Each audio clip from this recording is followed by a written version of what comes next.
Gujarat number 1 engineering university Sankalchand Patil university.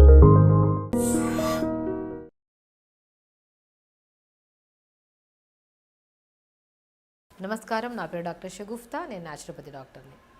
Diabetes అండి, ఈ మధ్యకాలంలో డయాబెటీస్ చాలా యంగ్గా ఉన్నప్పుడే వస్తుంది. ఎందుకంటే డయాబెటీస్ అనే ఒక ఏజ్ వచ్చిన తర్వాత ఏజ్ ఫ్యాక్టర్ని బట్టి, మనకి కంపల్సరీ హెరిడిటీని బట్టి, లైఫ్ స్టైల్ని బట్టి ఖచ్చితంగా ఒక ఏజ్ దాటిన తర్వాత డయాబెటిక్ అనేది మనం కామన్గా చూస్తుంటాం. కానీ ఈ మధ్య కాలంలో 30 to 40 years వాళ్ళలోనే 50 to 60% diabetic, pre diabetic అని డయాబెటిక్ లెవెల్స్ హై అయిపోతున్నాయని చెప్పేసి వస్తుంటారు. ఎందుకంటే రీసెంట్గా మా దగ్గరకు వచ్చిన 30 to 34 years ఒక అబ్బాయి వచ్చినప్పుడు తను కొన్ని సిమ్టమ్స్ ఉన్నాయన్నమాట. లైక్ బాడీలో ఎక్కువగా లెథార్జిక్గా అనిపించడం, అంటే వీక్గా ఏదైనా పని చేయడానికి కూడా బాడీ సహకరించకపోవడము, దాంతోపాటు కొద్దిగా యూరిన్కి ఎక్కువ సార్లు వెళ్ళడము, దాహం ఎక్కువ వేయడము, జుట్టు బాగా రాలడము, అండ్ అన్నిటికంటే ఇంపార్టెంట్ మనము నార్మల్ ఫుడ్ హ్యాబిట్స్ ఉన్నాయి, నార్మల్ వర్క్ ఉంది, కానీ బరువు మాత్రం తదేకంగా తగ్గిపోతూ ఉంటారు, మజిల్ లాస్ బాగా అవుతుంటారు.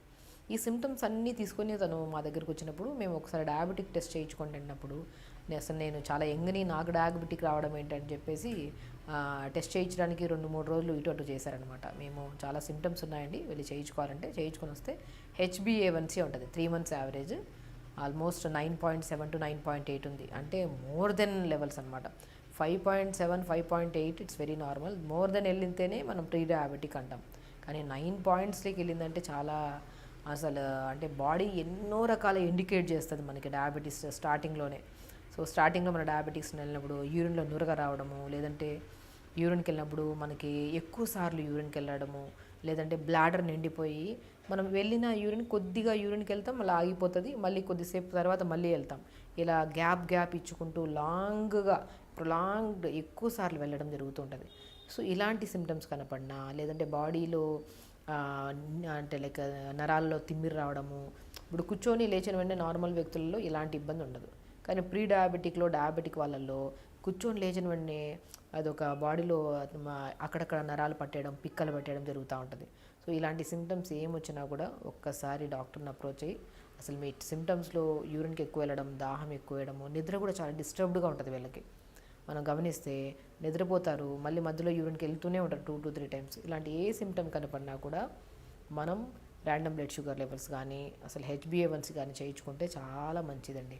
సో అలా వచ్చిన కేసుని మేము స్టార్టింగ్లో అంత లెవెల్స్ ఉన్నాయి కాబట్టి ఫస్ట్ డయాబెటిక్ స్పెషలిస్ట్, న్యాచురోపతి రెండింటిని కంబైన్ చేస్తూ ఒక 2 months మానిటర్ చేసాం మేము. సో ఆ 2 monthsలో ఎలా అంటే ఫస్ట్ కొద్దిగా హై డోసెస్ కాకుండా లో డోసెస్ ట్యాబ్లెట్స్ పెట్టుకుంటూ, అండ్ చాలామంది అంటుంటారు డయాబెటిక్కి ట్యాబ్లెట్లు వాడితే జీవితాంతం వాడాలా, బీపీకి ట్యాబ్లెట్లు వాడితే జీవితాంతం వాడాల్సి వస్తుందేమో అని కంగారు పడుతుంటారు. అవసరం లేదండి. మనం హై లెవెల్లో ఉన్నప్పుడు దాన్ని బ్యాలెన్స్ చేయడానికి మన లైఫ్ స్టైల్ని మార్చుకుంటున్నాం కదా, సడన్గా మార్చిన వెంటనే కంట్రోల్ అవ్వదు. మార్పు అనేది రెగ్యులర్గా మనం చేసుకుంటున్నంత కొద్ది అప్పుడు ఈ సపోర్టివ్గా ఈ మెడిసిన్స్ తీసుకుంటూ అట్ ద సేమ్ టైం మనం లైఫ్ స్టైల్ని మార్చుకుంటాము అన్న కాన్ఫిడెంట్ ఉండి మార్చుకొని, దానివల్ల ఎన్నో డయాబెటిక్కి స్లోగా బేసిక్ డోసెస్ పెట్టుకుంటూ ట్యాబ్లెట్ అండ్ మేము ఫుడ్ని పెట్టడం స్టార్ట్ చేసాం. డైలీ 1 hour యోగా అండ్ తొందరగా పడుకోవడము, స్ట్రెస్ మేనేజ్మెంట్లో కొన్ని క్లాసెస్ చెప్పడం జరిగింది. అలా చేసిన వితిన్ ఒక 20 days తర్వాత షుగర్ లెవెల్స్ ఫాస్టింగ్ పోస్ట్ చాలా కంట్రోల్ అయ్యాయి. అండ్ దాంతోపాటు ఇప్పుడు ఆ మార్నింగ్ అండ్ ఈవినింగ్ ఒక ట్యాబ్లెట్స్ ఒక తక్కువ డోసెస్లో పెట్టాము. దాని తర్వాత మళ్ళీ ఈవినింగ్ ట్యాబ్లెట్ ఆపేసి ఓన్లీ మార్నింగ్ ట్యాబ్లెటే ఇంకొద్దిగా మాడిఫై చేసాం డైట్. అలా చేసిన వితిన్ 1-2 monthsలో మార్నింగ్ ఈవినింగ్ ట్యాబ్లెట్ లేకుండా షుగర్ లెవెల్స్ ఎప్పుడు చూసినా కూడా బ్యాలెన్స్ అయ్యేటట్టు ఉన్నాయి. కాబట్టి మనం ఫుడ్ని, యోగాని, స్ట్రెస్ని కొద్దిగా బ్యాలెన్స్ చేయగలిగితే వితిన్ 2 monthsలో అని ఆల్మోస్ట్ 2.5-3 months తర్వాత HbA1c చేయించుకుంటే అది 9.5 కాస్త 6.2, 6.3కి వచ్చింది. సో ఒకటి మనం ఏం చేయాలంటే, డయాబెటిక్ వచ్చింది కదా, అరే ట్యాబ్లెట్స్ తీసుకోవద్దేమో, న్యాచురల్గా ఏదైనా ఫాలో అవుదామన్న ఇది ఉన్న వాళ్ళు అసలు కమిటెడ్గా ఉండాలి. న్యాచురల్గా ఉన్నప్పుడు అసలు మనం కంప్లీట్గా లైఫ్ స్టైల్ని మార్చుకోవాలి, ప్రాపర్ ఫుడ్ తీసుకోవాలి. సేమ్ ఇప్పుడు నేను ఈ రీసెంట్గా ఎన్నో కేసెస్ని, pre diabetic cases, high levels of diabetic కేసెస్ని మనము ఖచ్చితంగా ఒక ప్రీ డయాబెటిక్లో ఉన్నప్పుడు మెడిసిన్స్ ఏం వాడకుండా ఇలాంటి ప్యాటర్న్ డైట్ ఫాలో అయ్యి యోగా చేసుకుంటే మాత్రం అద్భుతంగా పనిచేస్తుంది. సో మనం ఏం చేయాలి, ఇప్పుడు మనం డయాబెటిక్ అన్న విషయం టెస్టులు చేయించుకున్న తర్వాత మనకు తెలుస్తుంది. బట్ టెస్ట్కి ముందే మన శరీరం మనకు తెలియజేస్తుంది. చెప్పాను కదా, ఇన్ని సిమ్టమ్స్ కనపడినప్పుడు మనం ఖచ్చితంగా మార్నింగ్ లేచిన వెంటనే ఒక 250 ml వాటర్ తీసుకోండి. బెండకాయ అండి, అద్భుతంగా పనిచేస్తుంది. ప్యాంక్రియాస్ని స్టిమ్యులేట్ చేసి డైజెషన్ని ఇంప్రూవ్ చేసి మోషన్ సరిగా రాకపోయిన వాళ్ళకి మోషన్ కూడా ప్రాపర్గా అయ్యేటట్టు చేసి అండ్ ఇన్సులిన్ లెవెల్స్ని కూడా మన బాడీలో ప్రాపర్గా అందేలాగా చేయడానికి బ్రహ్మాండంగా పనిచేసే వెజిటేబుల్ ఏదైనా ఉందంటే బెండకాయ. సో బెండకాయ గురించి చాలామందికి తెలుసు, వాళ్ళు ఎలా తీసుకోవాలి ఏంటి అనేది చాలామందికి డౌట్స్ ఉంటాయి. ఇప్పుడు అదే మనం క్లారిఫై చెప్తాము. ఒక 250 ml వాటర్ తీసుకోండి. ఒక బెండకాయని ముక్కలు కట్ చేసి నీళ్ళలో వేయండి. మెంతులు ఉంటాయి కదా, మెంతులు ఒక అర స్పూన్ అంత మెంతుల్ని నీళ్ళలో వేయండి. అండ్ మోస్ట్ ఇంపార్టెంట్ ఇంగ్రీడియంట్ ఇంకొకటి దాల్చిన చెక్క 4 లేదా 5 ముక్కలు 1 ఇంచ్ ముక్కల్ని నీళ్ళలో వేయండి. నల్ల జీలకర్ర అని దొరుకుతుందండి. ఈ 4 అద్భుతంగా పనిచేస్తాయి డయాబెటిక్కి. నల్ల జీలకర్ర అని ఆయుర్వేదిక్ షాప్స్లో కానీ ఎక్కడ దొరుకుతాయి. పావు స్పూన్ అంత నల్ల జీలకర్ర. ఇవి నీళ్ళలో నైట్ నానబెట్టి మార్నింగ్ లేచి ఒక 30 seconds to 1 minute వరకు వేడి చేయండి. నైట్ అంతా నానబెడతాం కదా, మార్నింగ్ ఒక 1 minute వరకు వేడి చేసి ఫిల్టర్ చేసి మార్నింగ్ బ్రష్ అయ్యాక కొద్దిగా ప్లెయిన్ వాటర్ తాగిన ఒక 5-10 నిమిషాల తర్వాత ఈ వాటర్ తాగండి.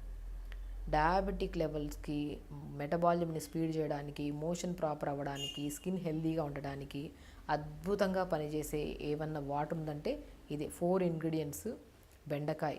సో ఖచ్చితంగా బెండకాయని వాటర్లో డైల్యూట్ చేసుకొని తాగడం వల్ల మార్నింగ్ మోషన్, స్కిన్ చాలా బ్రైట్ అవుతుంది స్కిన్ అండ్ హెయిర్ కూడా చాలా మంచిది బెండకాయ. సో దాంతోపాటు నల్ల జీలకర్ర, ఇది కూడా ప్యాంక్రియాస్ని స్టిమ్యులేట్ చేసి డయాబెటిక్ లెవెల్స్ని కంట్రోల్ చేయడానికి.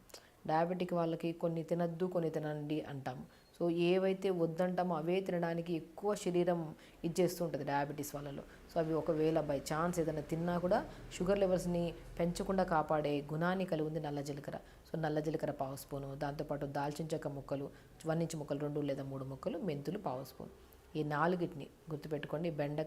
ఒక బెండకాయ ముక్కలు కట్ చేసి నీళ్ళలో వేయాలి. పావు స్పూన్ అంత మెంతులు, దాల్చిన చెక్క ముక్కలు 1 ఇంచ్ 2 to 3 పీసెస్, నల్ల జీలకర్ర పావు స్పూన్. ఇవి ఒక 250 ml మనం తాగే గ్లాస్ ఉంటుంది కదా, ఆ వాటర్లో ఇవన్నీ నానబెట్టి మార్నింగ్ లేచాక 1 minute మరిగించి ఇవన్నీ ఫిల్టర్ చేసి మంచిగా మార్నింగ్ తాగారనుకోండి, మనం త్రూఅవుట్ ద డే ఏదైనా బై ఛాన్స్ ఏదైనా ఫ్రూట్ తినకుండా ఉండాల్సింది తినేసాము, అలాంటప్పుడు షుగర్ అనేది పెరగకుండా మనకు బ్యాలెన్స్ చేయడానికి ఈ వాటర్ బాగా కాపాడుతుంది. ఈ వాటర్ తాగిన ఒక అరగంట తర్వాత రాగి పిండి, జొన్న పిండి, సజ్జ పిండి ఈ 3టిని సమపాలంలో ఒక బాక్స్లో కలిపి పెట్టుకోండి. దీన్ని మార్నింగ్ పూట దోశల్లాగా కానీ, ఇడ్లీలాగా కానీ, జావలాగా కానీ తీసుకోండి. కానీ ప్రత్యేకంగా డయాబెటిక్ వాళ్ళలో నరాల తిమ్మిర్లు, నరాల బలహీనత అనేది చాలా కామన్గా ఉంటుందండి. సో ఆ బలహీనతలను తగ్గించడానికి మనం ఫుడ్లోనే కొద్దిగా సపోర్టివ్గా vitamin B12, D vitamin, iron కూడా కరెక్ట్ మోతాదులో అందేలాగా pumpkin seeds, watermelon seeds, sunflower seeds, పూల్ మకానా డయాబెటిక్ లెవెల్స్ని కంట్రోల్ చేసుకుంటూ డయాబెటిక్ ఉండే వాళ్ళల్లో నరాల బలహీనతలు, నరాల తిమ్మిర్లు, back pains, neck pains and specially high content of diabetic levels ఉండే వాళ్ళు పిక్కలు బాగా తిమ్మిరి పడుతుంటాయి ప్రతిసారి. ఆ తిమ్మిర్లు కూడా తగ్గించే గుణాన్ని పూల్ మకానా, తామర గింజలు అంటారు. అవి అద్భుతంగా పనిచేస్తాయి. So pumpkin seeds, watermelon seeds, sunflower seeds, పూల్ మకానా, కొన్ని తెల్ల నువ్వులు, వీటిని మంచిగా దూరగా వేపేసుకొని ఒక బాక్స్లో పెట్టేసుకోండి. మనం అలాగే తినమంటాను, బట్ దూరగా వేపేసుకుంటే పురుగు రాకుండా ఉంటుంది. అలా చేసుకున్న దాన్ని ఒక 2-3 స్పూన్లు మనం రాగి, జొన్న, సజ్జ, బార్లీ ఉంటే బార్లీ అన్నీ కలుపుకున్న దాంట్లో ఈ జావని ప్రిపేర్ చేసుకున్నాం కదా, ఆ జావలో ఈ సీడ్స్ని 2 స్పూన్లు కలుపుకొని మార్నింగ్ బ్రేక్ఫాస్ట్లో తీసుకోండి. Daily seeds common. ఒకరోజు సొరకాయని తురిమేసి జావలో వేయండి, ఒకరోజు క్యారెట్ని తురిమేసి జావలో వేయండి. రకరకాలుగా ఇలా జావలో ప్రిపేర్ చేసుకుంటే చాలా బాగుంటుంది అనమాట. సో ఇలా జావని మార్నింగ్ బ్రేక్ఫాస్ట్లో, లంచ్కి వచ్చాక రెడ్ రైస్ అద్భుతంగా పనిచేస్తుంది. షుగర్ ఫ్లక్చువేషన్స్ కాకుండా, ఒకటి పెరగకుండా తరగకుండా మనకు బ్యాలెన్సింగ్గా మెయింటైన్ అయ్యేటట్టు చేసేది రెడ్ రైస్. ఒక ముద్ద ఎక్కువ తిన్నా కూడా షుగర్ని కరెక్ట్ మోతాదులో మెయింటైన్ చేసేలాగా చేసేది నవారా రైస్, రెడ్ రైస్ అంటారు. ఆ రెడ్ రైస్ని మనం ఏంటంటే నార్మల్ రైస్ కంటే ఈ రెడ్ రైస్కి ఎందుకు అంత ప్రాముఖ్యత అంటే, రెడ్ రైస్లో ఒక గ్లాస్కి 7-8 గ్లాసులు వాటర్ వేస్తే ఉడుకుతుంది. అంత ఇదిగా ఉంటుంది. వాటర్ అబ్జార్ప్షన్ కెపాసిటీ ఎక్కువ ఉంటుంది అండ్ డైజెషన్కి మంచిది, ఫైబర్ కంటెంట్ ఎక్కువ ఉంటుంది. కాబట్టి డయాబెటిక్ని కూడా కంట్రోల్ చేయడానికి చాలా యూజ్ అవుతుంది అనమాట. సో అలా రెడ్ రైస్ని మనం ఎక్కువ వెజిటబుల్ కర్రీతో, తక్కువ రైస్ ఎక్కువ కర్రీ, దాంతోపాటు ఆకుకూర ఫ్రై, ఇలా లంచ్ ప్లాన్ చేసుకోండి. లంచ్ అయిన తర్వాత డయాబెటిక్ వాళ్ళు ఖచ్చితంగా మజ్జిగలో, పల్చటి మజ్జిగలో జీరా, మెంతులు, దాల్చిన చెక్కని పౌడర్ చేసి పెట్టుకోండి. గుర్తుపెట్టుకోండి, ఒక 50 గ్రాములు జీలకర్ర, 50 గ్రాములు మెంతులు, ఒక 10-15 గ్రాములంతా మన దాల్చిన చెక్క, 3టిని పౌడర్ చేసేసుకొని ఆ పౌడర్ని లంచ్ తర్వాత మజ్జిగలో పావు స్పూను, ఆ డిన్నర్లో కూడా మ్యాక్సిమం లైట్ టిఫిన్స్ లాంటివి పెట్టుకుని, ఆ లైట్ టిఫిన్స్ అయిన తర్వాత కూడా పల్చటి మజ్జిగలో అయినా పర్లేదు, హాట్ వాటర్లో అయినా పర్లేదు ఈ జీలకర్ర, మెంతులు, దాల్చిన చెక్కని పౌడర్ చేసిన దాన్ని పావు స్పూన్ కలుపుకొని తాగండి. చెప్తున్నాను కానీ ప్రతి ఒక్కరు మా దగ్గరికి వచ్చిన వాళ్ళలో హై లెవెల్స్ ఉన్నాయి, సో బ్యాలెన్స్డ్గా ఉండట్లేదు, ప్రీ డయాబెటిక్ ఉండే వాళ్ళు కూడా ఇదే మోతాదులో మనం ప్రాపర్ డైట్ పెట్టి అండ్ ఖచ్చితంగా ఎవ్రీ వీక్ మానిటర్ చేయండి. మన డయాబెటిక్ ఒకసారి టెస్ట్ చేస్తే 3 నెలల తర్వాత కూడా టెస్ట్ చేయము, కానీ డయాబెటిక్ ఉండేవాళ్ళు ఎవ్రీ వీక్లీ వన్స్ మాత్రమే ఆ టెస్ట్ చేయడానికి ముందు కూడా మన స్లీప్ కరెక్ట్గా ఉందా లేదా. చాలామంది చేసే పొరపాటు ఏంటంటే ఇంట్లో ఉంటుంది మిషన్, ప్రతిరోజు చూస్తుంటారు. సో అలా చేయాల్సిన అవసరం లేదు. మనము ఎప్పుడు డయాబెటిక్ టెస్ట్ చేస్తాం. చాలామంది ఏం చేస్తారంటే ఏదైనా ఫంక్షన్లకు వెళ్ళి లేదంటే నైట్ బాగా తినేసి అలా లేట్గా పడుకోవడం వల్ల ఆ టైంలో టెస్ట్ చేస్తే ఖచ్చితంగా హై ఉంటుంది లెవెల్స్. సో డయాబెటిక్ టెస్ట్ ఎప్పుడైనా సరే నిద్ర బాగుండాలి, మార్నింగ్ లేచాక మోషన్ అయ్యి ఉండాలి, యూరిన్ పాస్ నీట్గా అయ్యండి, అప్పుడు ఫాస్టింగ్ లెవెల్స్ చేయాలి. ఫాస్టింగ్ చేసిన తర్వాత పోస్ట్ కూడా తిన్న 2.5 అవర్ తర్వాత పోస్ట్ చేయాలి. ఈ లెవెల్స్ని బట్టి మన షుగర్ లెవెల్స్ ఎలా ఉన్నాయో మనం కన్సిడర్ చేస్తాం. సో చాలామంది ఆ రోజు ముందు రోజు ఏదో తినేసి షుగర్ టెస్ట్ చేసి మాకు ఇంతుంది అంతుంది మేడం అని కంగారు పడుతుంటారు. అసలు మీరు తిన్నారు కాబట్టి, తినకుండా ఉండాల్సినవి తిన్నారు కాబట్టి ఆ రోజు లెవెల్స్ కొద్దిగా ఇటు అటు అవుతూ ఉంటాయి. సో అదే మనం ప్రాపర్గా మెయింటైన్ చేసి స్లీప్ బాగుండి బాడీ బాగా ఉన్నప్పుడు చేసిన టెస్టే కరెక్ట్ ఉంటాయి అన్నమాట. సో ఇలా మెయింటైన్ చేసుకుంటూ మనము డైలీ 1 అవర్ యోగా చేయాలండి. యోగా అనేది మస్ట్ అండ్ షుడ్. డయాబెటిక్ వాళ్ళు ఎనీ కైండ్ ఆఫ్ ఇష్యూ, బరువు తగ్గాలన్నా, ఒకవేళ గాల్ బ్లాడర్లో స్టోన్స్, కిడ్నీ స్టోన్స్, థైరాయిడ్ వాళ్ళు, PCOD problem, any kind of issue వాళ్ళు ప్రతిరోజు మార్నింగ్ లేచాక 1 అవర్ యోగా. అండ్ ప్రత్యేకంగా డయాబెటిక్ వాళ్ళల్లో ఖచ్చితంగా డయాబెటిక్ని కంట్రోల్ చేసే ఆసనాస్లో అద్భుతంగా పనిచేసే ఆసనాస్ పవనముక్త ఆసన్, ధనురాసన్, ఉష్టాసన్, ఇవి అద్భుతంగా పనిచేస్తాయండి. కొన్ని ఆసనాస్ చేసుకుంటూ లైఫ్ స్టైల్ని మార్చుకుంటూ డయాబెటిక్ ఉంది కదా అని కంగారు పడి మెడిసిన్స్కి వెళ్ళక ఇటు న్యాచురల్ ఫామ్లోకి న్యాచురల్ ఫుడ్ ఫాలో అవ్వక యోగాలు చేయక బాడీని ఇంకా క్రానిక్ చేసేసి it leads to so many heart type of డిసీజెస్ని తెచ్చుకుంటున్నారు. కాబట్టి డయాబెటిక్కి మనం చెప్పిన సిమ్టమ్స్లో ఏది కనపడినా ఫస్ట్ డయాబెటిక్ టెస్ట్ చేయించుకొని అందులో ఏది తక్కువ ఉంది ఏది ఎక్కువ ఉంది, సో మనం ప్రాపర్గా ఇప్పుడు చెప్పినట్టు యోగా, టైంకి పడుకోవడం, ఇప్పుడు నేను చెప్పిన మోతాదులో డైట్ తీసుకుంటే మాత్రం డయాబెటిక్ 100% కంట్రోల్ అవుతుంది. డెఫినెట్గా అండి. వేల లక్షల మందికి మా ఎక్స్పీరియన్స్లో ఇదే ప్రాపర్ డైట్ చెప్తూ ఇలాగే వాళ్ళలో కొన్ని కేసెస్లో డయాబెటిక్కే కాకుండా ఇంకా ఇతర ఇష్యూస్ ఉంటే వాళ్ళకి అందరికీ ఇదే సరిపోతుందా అంటే డెఫినెట్గా సరిపోతుంది. బట్ వీళ్ళలో డయాబెటిక్తో పాటు ఇంకేమైనా ఇష్యూ ఉంది, డయాబెటిక్ విత్ థైరాయిడ్ ఉంది, డయాబెటిక్ బీపీ ఉంది, డయాబెటిక్తో పాటు వెయిట్ ఉన్నారు, ఇలాంటి వాళ్ళకు ఒక టైప్ ఆఫ్ డైట్ ఉంటుంది. వాళ్ళల్లో చిన్న మార్పులు చేసి మనం చెప్తాము. అది కామెంట్ బాక్స్లో కామెంట్ చేయండి, లేదంటే కాల్ చేసినా కూడా మనం ఇన్ఫామ్ చేస్తాం. ఓన్లీ డయాబెటిక్ ఉండే వాళ్ళతో పాటు నరాల తిమ్మిరి కానీ, కాన్స్టిపేషన్ ప్రాబ్లం కానీ, బాడీ నిస్సత్తుగా నీరసంగా అనుకునే వాళ్ళకి ఇది అద్భుతంగా పనిచేస్తుంది. అండ్ స్పెషల్లీ ప్రీ డయాబెటిక్ వాళ్ళకి, అసలు డయాబెటికే వద్దనుకున్న వాళ్ళకు కూడా అద్భుతంగా పనిచేస్తుంది ఈ డైట్. సో ఇలా యోగా చేసుకోండి, డైట్ ప్రాపర్గా మెయింటైన్ చేసుకోండి, టైంకి తినండి, స్లీప్ ప్యాటర్న్ సెట్ చేసుకోండి.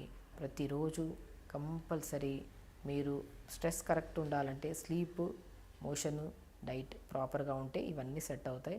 డయాబెటికే కాదు, ఇలాంటి ఎన్నో రకాల జబ్బుల నుంచి మనం రాకుండా కాపాడుకోవచ్చు. కాబట్టి ఇవన్నీ రాకుండా కాపాడుకోవాలంటే ఇప్పుడు నేను చెప్పిన ప్రతి దాన్ని ఫాలో అవ్వండి. హెల్తీగా ఉండండి. నమస్కారం.